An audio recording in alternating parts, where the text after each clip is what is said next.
Hello everyone, we've got our Back to the Future hat on today because we are going back to the future. Am I right?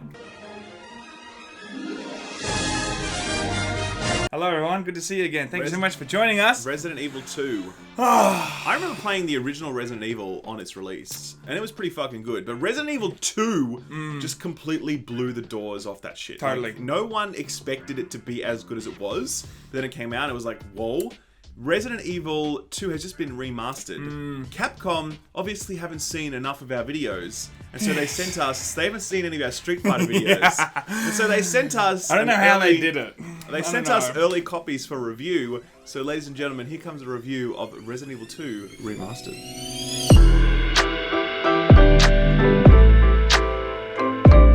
Alright Sam, so we both finished Resident Evil 2. Yes. What are your hot take first Okay, impressions? look, I've played a lot of the Resident Evils, and I can tell you now, I was completely fucking blown away. I thought it was going to be just like a HD remaster, you know, here's the normal shit, just nicer graphics, everyone. It's a completely new experience on so many fronts. Number one, the story. It felt new, you know, I feel like it had a 90s twang to it, you know, especially with the dialogue and the way that they kind of presented the story. But all in all, it didn't feel like it was a cut and dry Resident Evil 2 story. The graphics especially were like so fucking revamped. I was blown away. The moment you see this dirty burger on like the first moment of the actual cinematic, you can see how beautiful this game really looks. some of the cutscenes really stunned me, to be honest. It has some of the best facial animations I've ever seen in a video game. It's a true story. Some of them, some of them aren't great, but some of them are like, you know, that wounded police officer? That looked really weird some of the time. He was like trying to show fear through his face. No, I didn't see that. Oh, it looked like Mass Effect. Police officer. Oh, wounded. Yeah, the wounded, I said. Yeah, sure. He does look like a zombie. He does already look like a zombie. He's still alive and still a human, but he looks like a zombie. Now. But just overall, some of the moments in the cinematics are all new, completely. Totally. They weren't in Resident Evil 2. They're newly added to the story, and they really will blow you away. Like, they've just put so much time, effort, production value into the story, the cinematics. The voice acting's a bit of a mixed bag as well. Some of it's really... Leon in particular is really bad, I think. Like, just, he sounds like the old 1990s Resident Evil 2 voice actor. That was pretty impressive back there, Sherry. Now what's the problem? As opposed to everybody else sounds pretty good, but he just sounds bad. And that's why I just don't know if they were trying to kind of keep an original taste to it, because every time he spoke, it just feel like, oh god, there was no emotion there. Like, what's going on? Or like, it would just be so jarring to hear like one good voice actor bounce off Leon, and it's like, oh man, this isn't working. What's going on here? But look, all in all, it didn't detract, I think, from the overall cinematic. The overall cinematic, I thought, was cutting edge on so many fronts. Yeah, and I mean, and visually, the whole game just looks incredible now. Every enemy has been revamped. Totally. Seeing zombies and lickers and the tree monsters and a whole bunch of other stuff which we won't even spoil. Like, it was just crazy. Just the level of detail in each of these enemies is so good. Definitely. All the animations they have when they finally like catch you and like sink their teeth into your neck. Yes. You know, the sort of how dense and how detailed all of the environments are. There's only a few environments. There's the police station, the city streets, there's the sewers, and there's the facility, right? Yeah. The Umbrella Corps facility. It's a bit of a spoiler there, Ralph, but that's okay. Let's just let people know. That's not really a spoiler. It's exactly the same Resident Evil 2. It's the same here. Maybe. But you know, those environments all look incredible. Definitely, like, they really look stunning. And I think that, you know, with the cutting edge graphics, it was really important that they got the lighting right, and they really did. You know, there's very few games that, you know, that you really need one particular part of graphics to really shine. Love it. And the constant dark areas were just like the flashlight, 90% of the game, right? Yeah. And you know, there were moments where it worked perfectly in terms of you just couldn't see enough, and that kind of rose the tension. Yeah, you know, it was brilliant. So level design is where the game really stands out. I mean, you're talking about a few spaces, but all of them are so dense and layered, and the puzzles that divide each of these sections up are so well thought out. Totally. Like, that was just some of these puzzles, I just loved them so much. Yeah. They were so clever, so logical. You know how like Bungie's recent puzzles just couldn't be fucking solved. Impossible puzzle. It was like, what the hell? Yeah. All of these puzzles are very solvable. Even Sam could solve them. Even I could do them, for God's sakes, okay? That they're very, very if that's clearly happening, thought out. a chimpanzee could do it, for God's sake. Correct. No, but I think that was a really good balance between slight frustration of getting stuck at moments and then the relief of finding how to figure that out, and then how much it kind of opens the doors to so many areas, Totally, you know? yeah. And that was a good balance, because if it was too hard the whole time, you know, it would wear you down. But if it was too easy, then it would be too, you know, it would kind of get boring too quickly. And I think part of that as well is the sort of overall economy of items, and that is, you know, this is a game where you spend a lot of time managing your inventory. You have a very small inventory space. But that's every survival horror is like exactly that, for God's right. sakes. So, you know, you have to be signed up for that firstly. And secondly, the game does a really good job of just giving you just enough to be able to get through. Totally. I was actually blown away at times Yeah.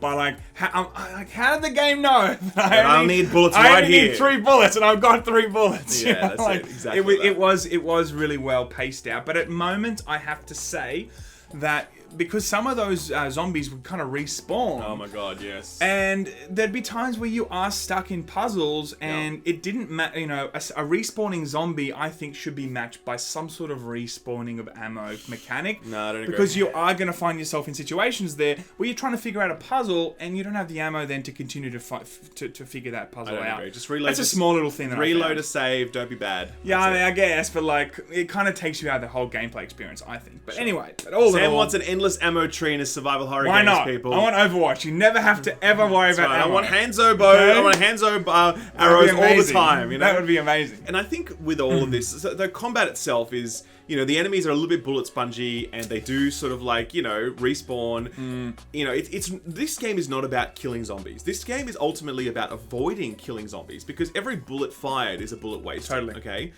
This is then further exacerbated by the presence of something which we won't spoil. We won't spoil, okay? But there's a thing in this game There's a giant thing. that really fucks with you all the fucking time. Yeah, and really hastens your actions. Like, it's a sort of timer, I guess you can Totally. call it. And what it does is it makes sure that you don't dilly-dally. You don't fuck around, right? You've got to make sure you keep moving. And this timer does that.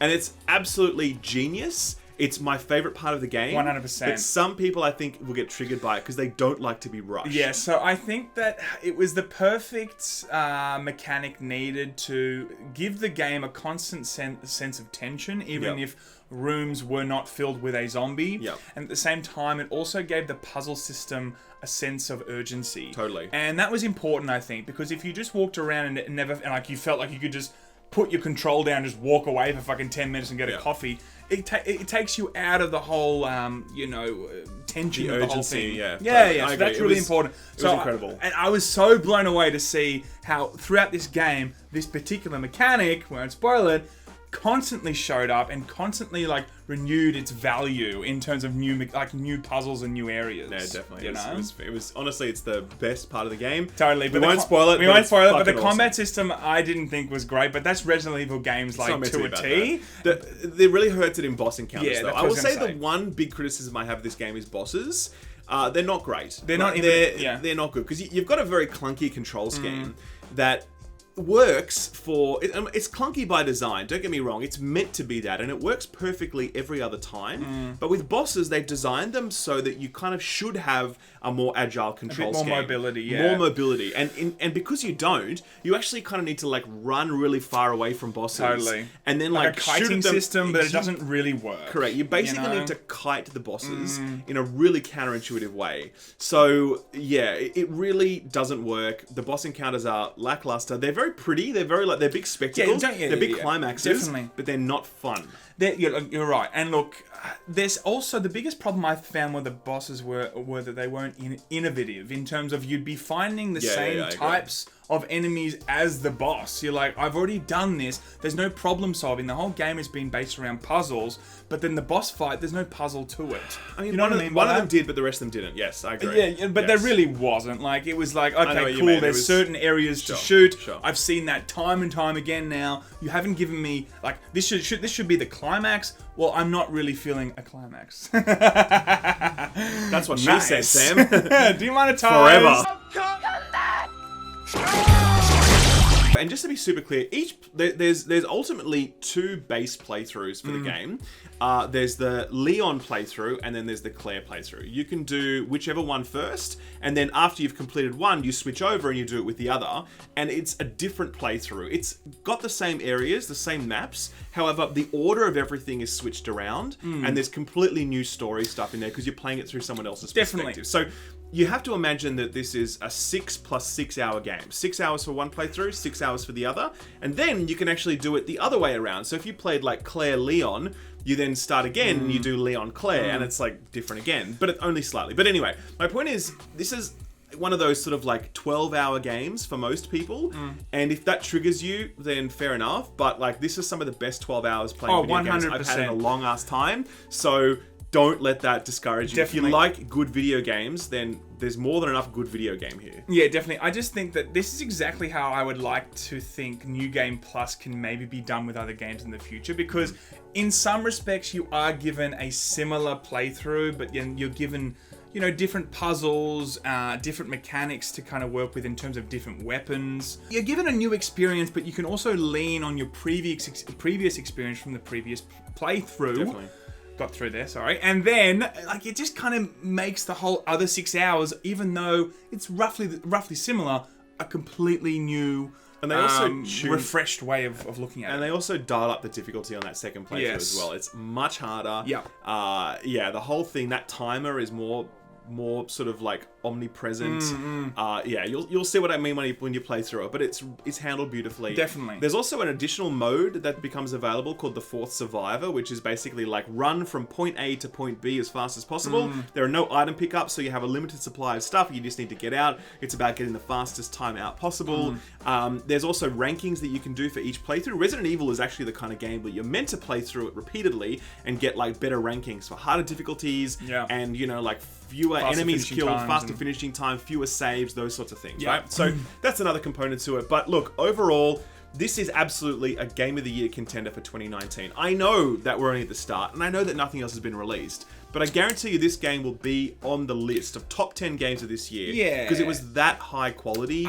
It really was. It just absolutely exceptional. I don't know if we've ever seen a remake win Game of the Year, to be honest. If I was to I don't think it'll win Game of the Year. I'm just saying it'll be on the list. Yeah. There's still lots of other great stuff coming this year. If I was to ever see a game enter the market that kind of redefines the way to make a remake, I would say it's this, because it's not a HD remaster. It's like a completely different take. Yeah. At the same time, it's still embedded in its old roots. Much like God of War. I was going to say that, very much like God of War. But it's not as good as God of War. Don't get me wrong. But it's a different game. It's the same brilliance of knowing what was right about that old thing, and keeping all of that, and then also creating heaps of new stuff. Totally. With it, you know? And yeah, so I kind of agree with you. I do think that we're going to see this at the Game Awards. Do I think it's going to win? Probably not. But at the same time, it's definitely my favorite game we've played in the 20 days of the year. But it's an exceptional game, and I think we'll both finish the end of the year and go, you know what? This is definitely one of our favorite games. Agreed, 100%. It's so fucking good. So you know, pick it definitely worth every cent. Even if you've been like, oh, I played Resident Evil 2 before. It's a completely new experience on so many levels. Totally. Definitely worth it, guys. That's the review, ladies and gents. Let us know in the comments below. What sort of microtransactions would you like to see in Resident Evil 2? Yes. Would you like to be able to buy new hats for people? New hats for Sam? This is a damn good hat, okay? I bought this at PAX, and I'm going to continue to wear this. Every time we do a remake review, I'll wear this hat, guys. Goodbye, everyone. Until next time. See you, fans. Stars.